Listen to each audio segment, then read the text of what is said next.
So anytime po pwede natin siyang arrestuhin. Pag lumabas po yung resolution niya, magpapile po sa court. So it will depend on that. Attorney, hindi ba masyadong bad politics Parang yung is the Vice President.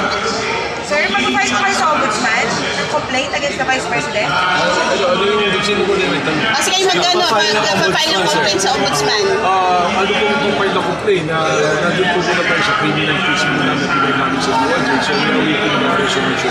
How soon? Well, depende po sa DOJ, but we are waiting sa praying na sana po lumabas. Sir, hindi ba matagal na masyado bago maglabas ng resolution ng DOJ? Since last year pa na-file yung complaint, sir.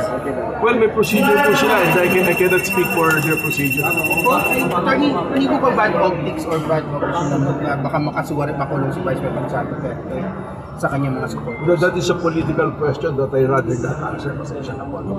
Gaano po katiba yung mga ebidensya natin against VP Sara for her to be arrested?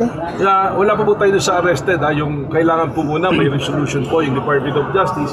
And narinig nyo naman po kanina, we base it on resolution, Memorandum Circular number 20 ng DOJ that there is a reasonable certainty of conviction pag ipinil sa court. Yun na po yung standard na sinunod po natin. Sir, legal opinion niyo, pwede bang makasuhan ng isang incumbent Vice President? Yes po, it was already settled in the case of Binay versus Carpio Morales. Attorney, ba't po nasama yung mga previous press conference ni Vice President Sara Duterte para doon sa friends niya kay Well, those are all considered kasi sabi ko nga kanina, it's confluence of events. Lahat yan, it's not an ordinary threat. Titignan mo yung pattern of behavior. Attorney, sino po yung binabanggit ninyo na meron na kayong... Hindi ko po pwedeng sabihin, narinig nyo naman po. Kasi po, it will bang get their investigation. Are you investigating the BPSPG? Hindi po particularly BTSPG, pero sinasabi ko po rito, we are already identified in the Pero member, Ilan sila, Kong? member po ng AFP. Well, sinasabi ko nga po, merong mga member dyan ng AP, merong hindi. Pero wag nyo na pong pilitin na i-detalye natin dahil may investigation po. It's an open investigation case. Ano po? Mga ilan po yun? Mga ilan sila, Kong? Hindi ko rin po pwedeng sabihin. Pasensya na po. Thank you pa rin po, open pa rin po investigation. Of course, because the threat is a continuing threat to the President.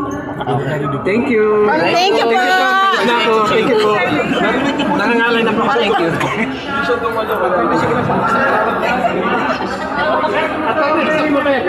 Okay natin yun. Ako po na, sunod ka pa na sunod.